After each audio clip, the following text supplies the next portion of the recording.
Bagi orang yang sering membaca kitab-kitab agama atau mendengarkan tabligh-tabligh Islam, tentu tidak akan asing lagi dengan nama salah seorang sahabat Rasulullah, yaitu Anas bin Malik.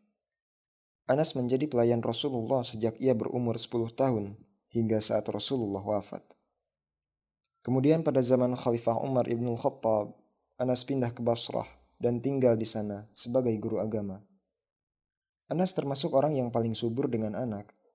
Ada riwayat yang menyatakan bahwa ia mempunyai 100 anak, dan ada pula yang menerangkan ia mempunyai 80 anak, yaitu 78 anak laki-laki dan 2 anak perempuan.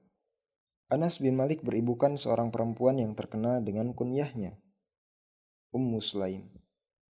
Nama asli Ummu Sulaim itu adalah Sahlah, tetapi ada juga yang menyebutnya Romlah, Mulaikah, Rumaisa, dan Rumaisa. Malik yang dicantumkan di belakang nama Anas adalah suami Ummu Sulaim. Ia mati terbunuh sebelum ia masuk Islam. Kemudian Ummu Sulaim masuk Islam dan menjadi sahabat Rasulullah Shallallahu Alaihi Wasallam. Ketika Ummu Sulaim dilamar oleh Zaid, seorang yang masyhur dengan nama kunyah Abu Talha, Ummu Sulaim berkata, "Wahai Abu Talha, orang semacam engkau tidak layak lamarannya ditolak. Tetapi engkau adalah seorang kafir, sedangkan aku seorang Islam. Engkau tidak halal untukku. Bila engkau masuk Islam, maka itulah uang maharmu untukku." Selanjutnya Ummu Sulaim berkata, "Aku kawin kepadamu dengan tidak menerima mahar dalam rupa barang, tetapi karena keislamanmu." Demikianlah salah satu segi di antara sebab-sebab atau pendorong bagi Abu Talha untuk masuk Islam dengan ikhlas, yang kemudian ia dikisahkan menjadi pejuang kenamaan. Dalam medan pertempuran, Ummu Sulaim terkenal sebagai pembantu para mujahidin, mengurus makanannya, menyediakan air, merawat dan mengobati orang yang menderita luka-luka.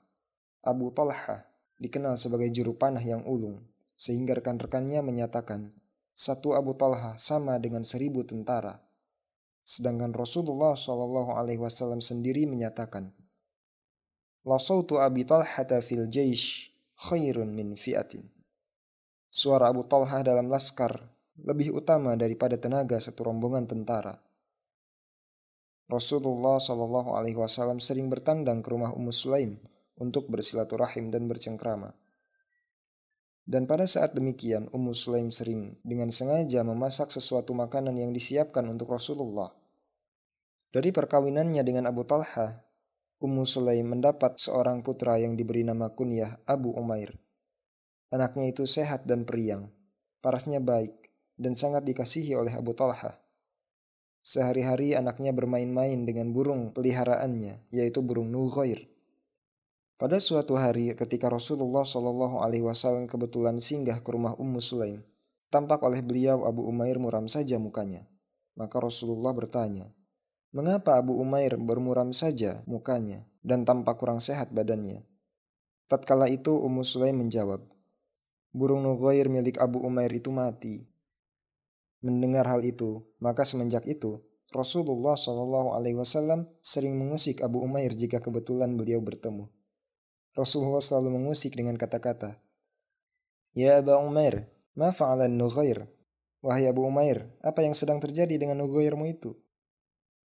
Pada suatu hari anak itu sakit. Abu Talha tampak berduka dan gelisah. Karena itu dia sering bolak-balik ke rumah Rasulullah. Ummu Sulaim pun mengerti dan memahami mengapa sikap suaminya demikian. Betapa tidak, anak yang dicintai dan disayanginya kini berbaring sakit. Namun apa daya, bila nasib telah berhadapan dengan qadar Allah. Meskipun di medan pertempuran, kedua suami istri ini sangat perwira dan gagah berani, tidaklah mereka dapat menahan rasa khawatir dan berat kepada anaknya sebagaimana sikap mereka di medan laga, melawan musuh atau tatkala merawat para syuhada, korban peperangan. Akhirnya kehendak Allah berlaku. Abu Umair meninggal dunia pada saat Abu Talha tidak ada di rumah. Ummu Sulaim menambahkan dan menguatkan imannya, meyakinkan rahmat yang senantiasa menyirami hambanya. Ummu Sulaim tidak berkeinginan merusuhkan suaminya yang demikian besar cinta dan sayangnya kepada anaknya yang hanya satu itu. Ummu Sulaim mengurus mayat anaknya yang kini telah tiada. ia memandikannya tanpa memberi kabar kepada orang lain selain kepada anaknya, Anas bin Malik. Dipesankannya pula agar sementara ini peristiwa itu dirahasiakan dulu. Kemudian mayat anaknya itu ditidurkannya di sebuah sudut rumahnya. Sesudah itu, Ummu Sulaim berdandan mengenakan pakaiannya yang terbaik, memasak makanan yang lezat untuk menyongsong suaminya yang sebentar lagi akan pulang. Ketika suaminya datang dan menanyakan perihal anaknya, Ummu Sulaim menjawab dengan kata-kata yang samar. Ia menyatakan kepada suaminya bahwa anaknya itu kini telah diam dan mudah-mudahan sudah istirahat.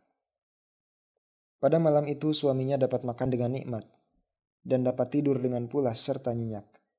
Tampaknya tak ada lagi kini yang mengganggu pikirannya, dan memang demikianlah seharusnya, sebab tidak ada gunanya. Seandainya malam itu dia bersedih, sedangkan mayat anaknya pun tidak akan dapat dihidupkan kembali, dan tidak mungkin pula untuk diurus pada malam itu juga ke kuburannya. Keesokan harinya, pada waktu subuh, baru rahasia itu dibuka. Abu Talhah agak berkecil hati dan marah kepada Ummu Sulaim. Wahai Abu Talhah, bagaimana pendapatmu jika ada orang yang meminjam sesuatu kepada kawannya, dan ketika pemiliknya minta kembali barangnya, orang itu marah? Tanya Ummu Sulaim.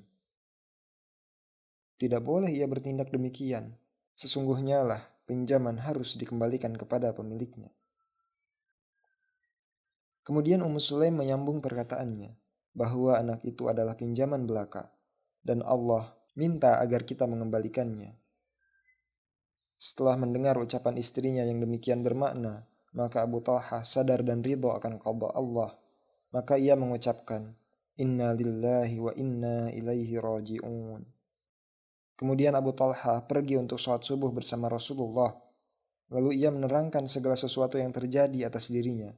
Maka Rasulullah kemudian mendoakan Abu Talhah dan Ummu Sulaim agar Allah memberkahi mereka berdua. Doa Rasulullah diijabah.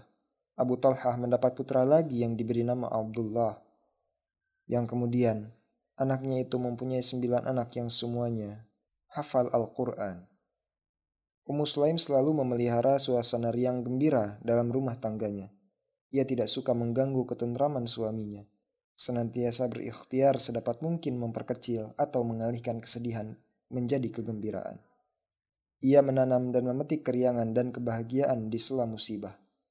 Ia berbahagia di medan pertempuran, terhibur rasa dan tekad jihad, menjadi pelayan para muhajirin, pengobat luka para pahlawan dan syuhada. Abu Talhah merasa bangga terluka di medan tempur Uhud karena ia berkesempatan menjadi perisai Rasulullah SAW. Dibiarkannya anak panah musuh menembus dadanya, asalkan tidak menembus dada Rasulullah. Dadaku, perisai dadamu, demikian kata Abu Talhah. Sungguh merupakan suatu yang harum. Dalam sengat tawon terdapat madu yang manis. Inna ma'al usri yusra. Sesungguhnya sesudah kesulitan itu ada kemudahan. Yang termasuk berkah itu bukan hanya harta. Dalam riwayat ini terlukis betapa megah dan bangganya seorang yang mendapat karunia cucu yang telah hafal Al-Quran. Sebab ia adalah bukti diijabahnya doa Rasulullah yang diidam-idamkan kakeknya, yaitu Abu Talhah. Pada saat turun ayat yang menganjurkan supaya menyedekahkan apa yang paling dicintai, maka Abu Talhah dengan serta-merta mengatakan bahwa Bayraha, kebunnya itu adalah yang paling dicintainya. Maka ia berkata, itulah sedekahku. Kemudian Rasulullah bersabda, itu adalah harta yang berlaba. Di Mina, setelah Rasulullah mencukur rambutnya, beliau membagi-bagikan rambutnya yang sebelah kanan, sedangkan rambutnya yang sebelah kiri, semuanya diberikan kepada Abu Talhah. Abu Talhah beserta istrinya adalah sepasang suami istri yang utama, yang layak dijadikan suri teladan dalam hidup sehari-hari, dalam rumah tangga Islam, dan juga dalam masyarakatnya.